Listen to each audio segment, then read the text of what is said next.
and welcome to SteamPunk. This is your host, SteamPunk Bob.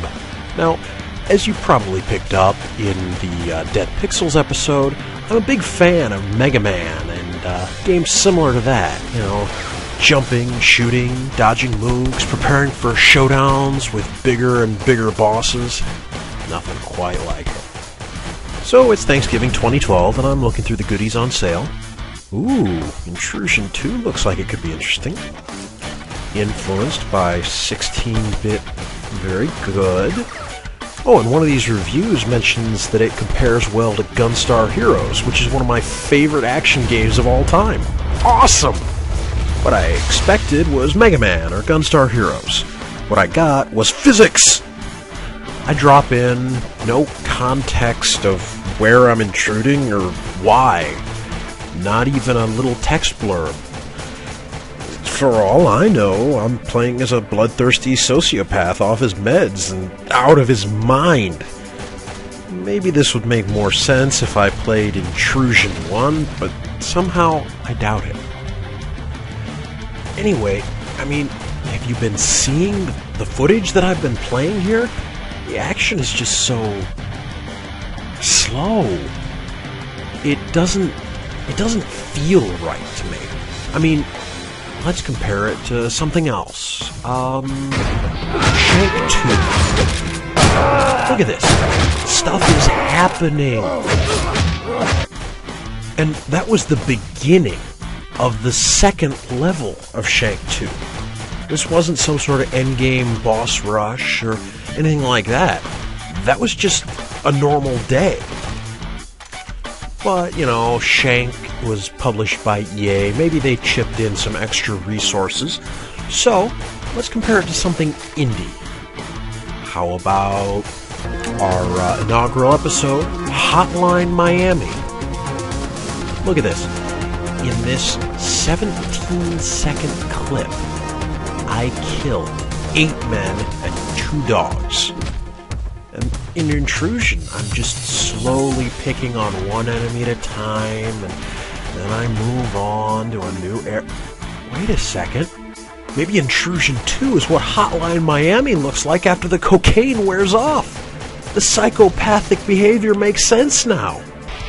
See, here's another example of why I feel like I should be having fun playing this game, but I don't. I mean, I'm riding a giant wolf and using a machine gun.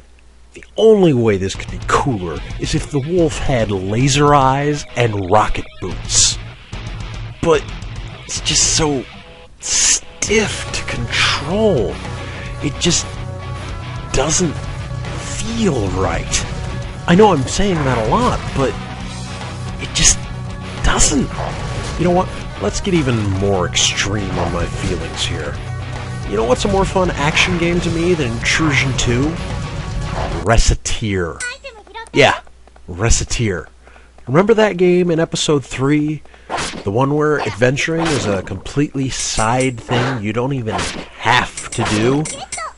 That combat feels more smooth, fun, and polished to me than this action game. Now, this shows an example of something else that really bugged me while I was playing. This snake thing, it doesn't seem to have any tell as to where it's going to be going, where it's going to be popping out from. It just kind of does. And as far as I can tell, the only way you can tell where it's going to pop out is by brute force memorization, which is really bad game design. Frame 1, undisturbed snow. Frame 2, giant snake thing.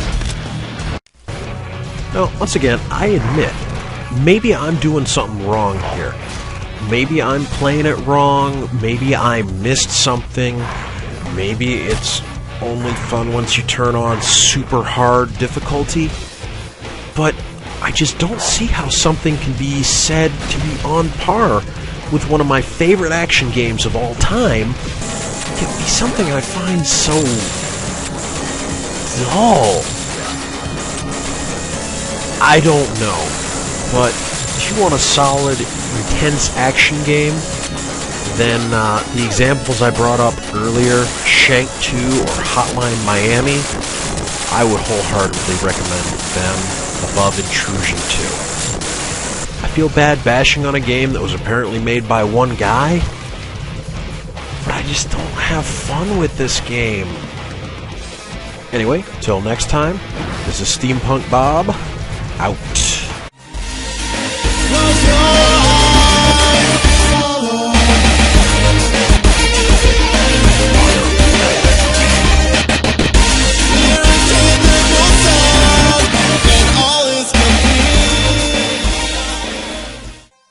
Hey, wait, I know what would make the pace of this game work better.